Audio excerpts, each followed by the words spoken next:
بسم اللہ الرحمن الرحیم نحمدہ ونصلی ونسلم علی رسول الکریم 13واں پارہ آج ہم نے شروع کیا ہے وما ابرئ نفسی۔ سیدنا یوسف علیہ السلام کے پاس بادشاہ کا پیغام آیا کہ آپ آزاد ہو کے میرے پاس آ جائیں۔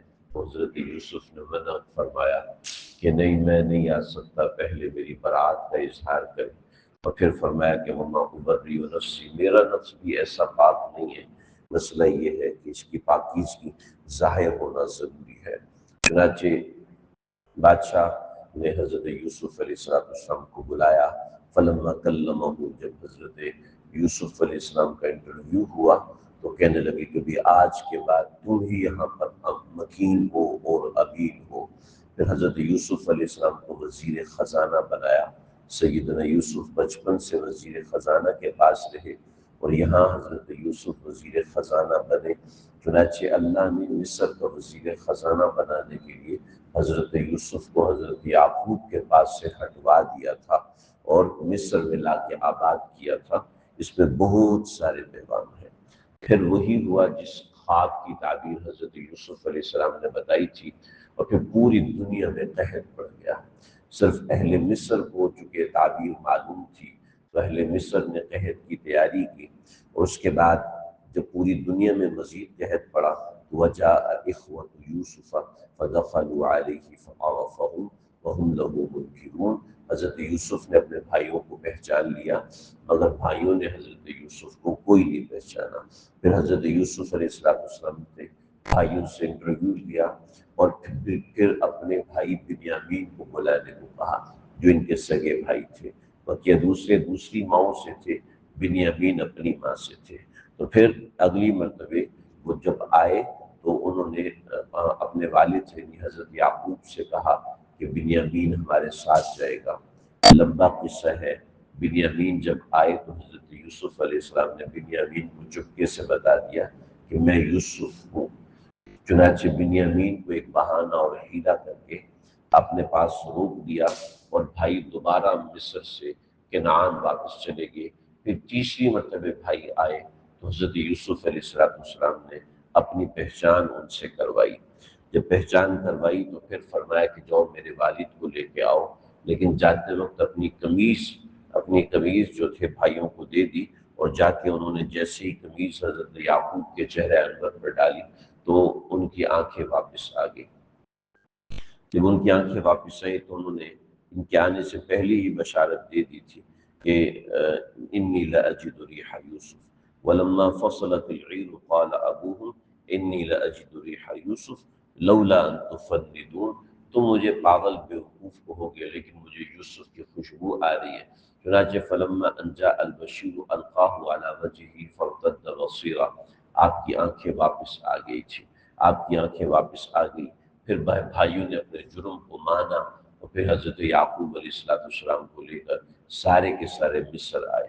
جب مصر پہنچے تو پھر سب نے تعظیماً حضرت یوسف علیہ السلام کو سجدہ کیا۔ حضرت یعقوب نے، حضرت یوسف کی خالہ نے اور 11 بھائیوں نے حضرت یوسف کو سجدہ کیا، اور یہ سجدہ جو تھا یہ اس خواب کی تعبیر تھی جو حضرت یوسف علیہ السلام نے بچپن میں دیکھی تھی۔ اس کے بعد کچھ دوسری نصائح ہیں، قصہ یوسف یہاں تمام ہوتا ہے، بہت مختصر میں نے ذکر کیا۔ اس کے بعد اگلی صورت ہے سورۃ الرعد۔ آج ہم نے 13واں پارہ مکمل پڑھا ہے اور 14ویں پارے کا پہلا ربع پڑھا ہے، تو یہ سوا پارہ ہوا ہے۔ تو یہ دوسری صورت سورۃ الرعد ہے۔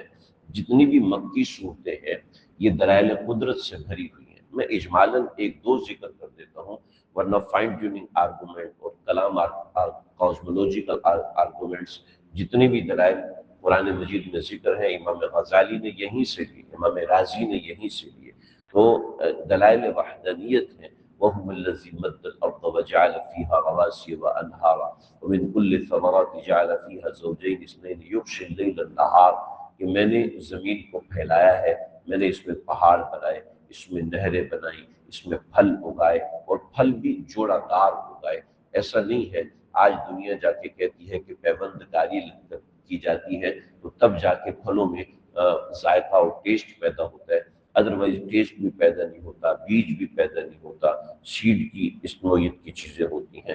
پھر اس کے بعد یہ ان اہل کفر کا ایک اشکال ذکر کیا۔ ان تعجب فعجب قولہ، یہ کہتے ہیں کہ مر جائیں گے، مر کے زندہ کیسے ہوں گے؟ مٹی ہو گئے، ہڈیاں ہماری راکھ ہو گئی، دوبارہ زندہ کیسے ہوں گے؟ تو ان کو اس بات پہ تعجب ہے، لیکن پیدا کیسے ہوں گے اس پہ تعجب کیوں نہیں ہے؟ پیدا ہوگے یہ نظر آ رہا ہے، اس پہ کوئی تعجب نہیں ہے، لیکن مر کے دوبارہ زندہ ہوں گے اس پہ تعجب ہے۔ حیرت کی بات ہے یہ تو، یعنی کیسے؟ یعنی اس کے پیدا ہونے پہ حیرت ہے، اپنے پیدا ہونے پہ کوئی حیرت نہیں ہے، کیسی بات ہے؟ چنانچہ وَإِن تَعْجَبْ فَعَجَبٌ قَوْلُهُ، ان کو تعجب ہوتا ہے اس بات پر کہ ہم دوبارہ پیدا ہوں گے۔ ارے بھائی اس میں کون سے تعجب کی بات؟ یہ جو پہلے پیدا ہوئے اس پہ تعجب نہیں ہوتا ان کو۔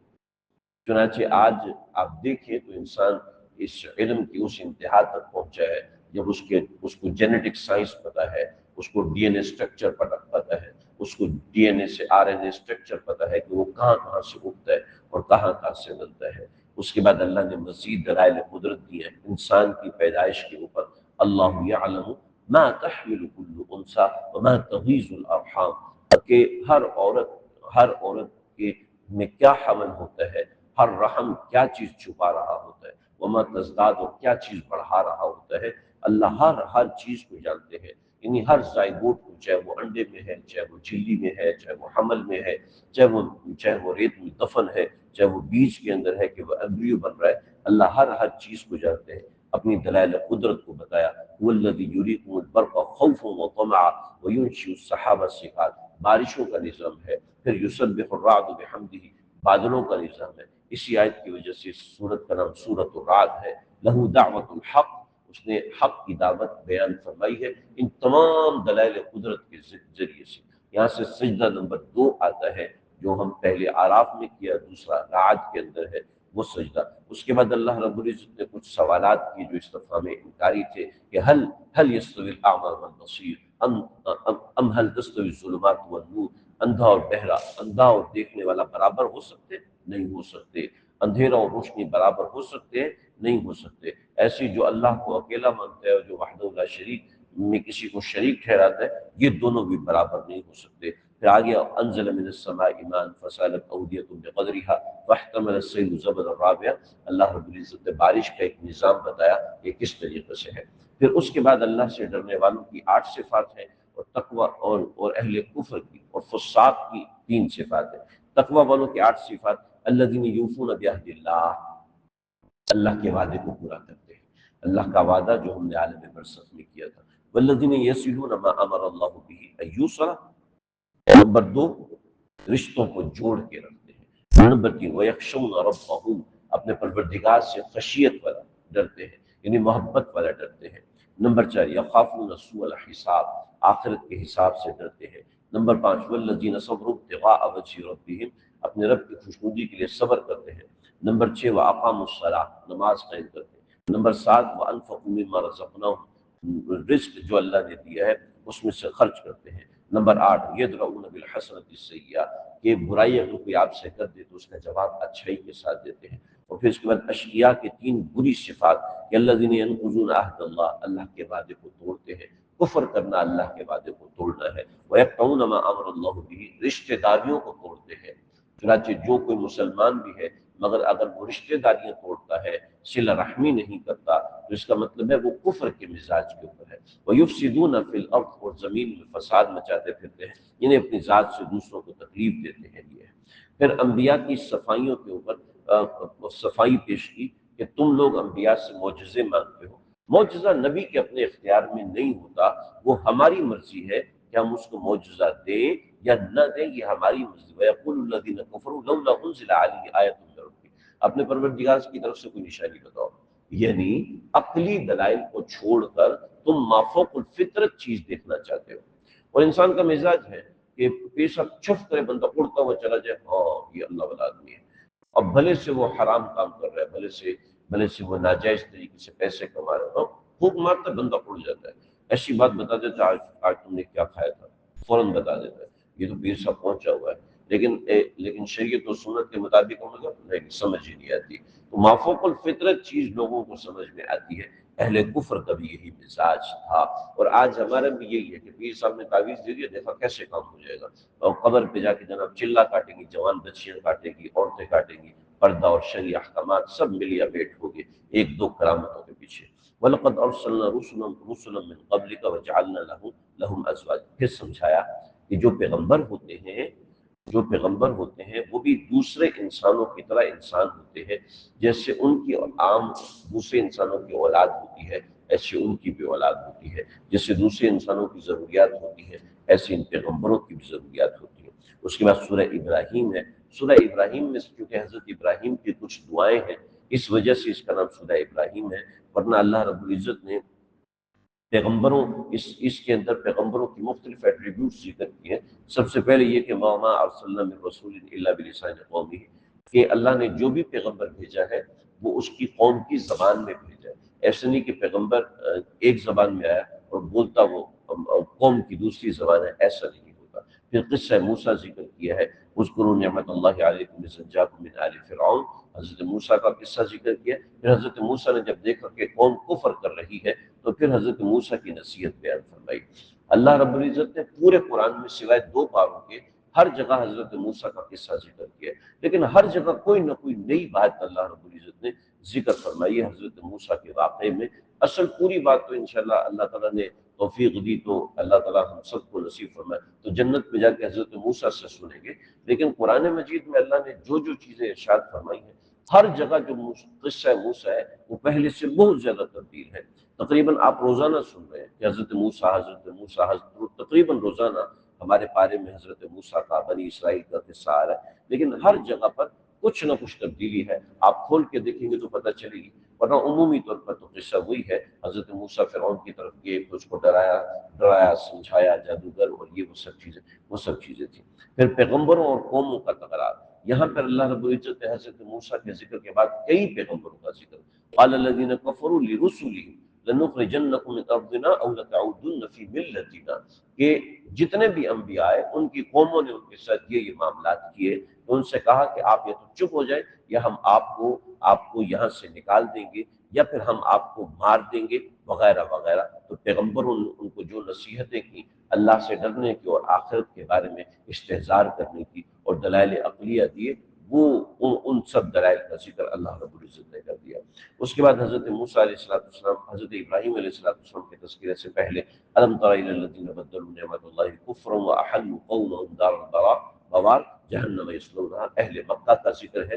اور اس کے بعد حضرت ابراہیم علیہ السلام نے جب کعبۃ اللہ کو بنایا تو کعبۃ اللہ کو بنانے کے بعد مختلف دعائیں کی، ان میں سے چند دعائیں یہاں پہ اللہ رب العزت نے ذکر کی، اور دیگر مقامات پر بھی جو دعائیں ذکر کی ہیں وہ اور دعائیں ذکر کی ہیں۔ یہاں پر وَإِذْ قَالَ إِبْرَاهِيمُ رَبِّ اجْعَلْ هَٰذَا الْبَلَدَ آمِنًا وَاجْنُبْنِي وَبَنِيَّ أَن نَّعْبُدَ الْأَصْنَامَ رَبِّ إِنَّهُنَّ أَضْلَلْنَ كَثِيرًا، کہ لوگوں کے بارے میں ذکر کیا، اور اس کے بعد اپنی اولاد کے بارے میں دعائیں کی، حرم کعبہ کے بارے میں دعائیں کی، ربنا انی اسکنت من ذریتی بواد غیر ذی زرع عند بیتک المحرم، یہ پورا رکوع ہے حضرت ابراہیم کی دعاؤں کے بارے میں۔ اس کے بعد آگے اہل کفر کے انجام کا ذکر کیا کہ مسلمانوں یہ نہ سمجھو کہ اہل کفر بڑے مزے میں ہیں اور ان کو کوئی پوچھنے والا پکڑنے والا نہیں، ولا تحسبن اللہ غافلا عما يعمل الظالمون انما يؤخرهم ليوم تشخص فيه الابصار، یہاں قیامت کا تذکرہ ہے کہ آپ یہ نہ سوچیں کہ اللہ ظالموں کو ایسے ہی چھوڑ دے گا، بلکہ انما يؤخرهم ليوم تشخص فيه الابصار، اس دن ہم ان کو پکڑیں گے جس دن آنکھیں تشخص پھٹی کی پھٹی رہ جائیں۔ تشخص کہتے ہیں کوئی بندہ آنکھ کو اتنا کھینچے کہ آنکھ کان کے پاس چلی جائے تو اس کو کہتے ہیں تشخص، کہ آنکھ کھینچ کے لمبی کر دینا۔ اس کے بعد سورۃ الحجر ہے۔ حجر اس مقام کو کہتے ہیں جس جگہ پر قوم سمود آباد تھی، اور یہ وہی ایریا ہے جہاں سے نیوم سٹی گزر رہا ہے آج، جو نیوم سٹی بن رہا ہے، تو قوم حجر کا مقام ہے، اس حجر کے مقام کے اعتبار سے اس سورت کا نام حجر رکھا گیا، ورنہ یہاں پر اللہ رب العزت نے اور بہت سی چیزیں ذکر فرمائی ہیں، جیسے کہ دلائل قدرت ہیں، لقالوا انما سكرت ابصارنا بل نحن قوم مسحورون ولقد جعلنا في السماء بروجا وزيناها للناظرين، آسمان کا ذکر ہے، وحفظناها من كل شیطان الرجیم۔ پھر اس کے اوپر شہاب الثاقب کا ذکر ہے کہ شہاب الثاقب کس طریقے سے گزرتے ہیں اور کیا کیا چیزیں ہیں۔ پھر والارض مددناها، زمین کے حوالے سے اللہ رب العزت نے ذکر کیا، وجعلنا لكم فيها معاش، زمین کے اندر ہم نے تمہارے لیے روزی بکھیری ہے۔ پھر اس کے اندر روزی کو کیسے بکھیرا ہے؟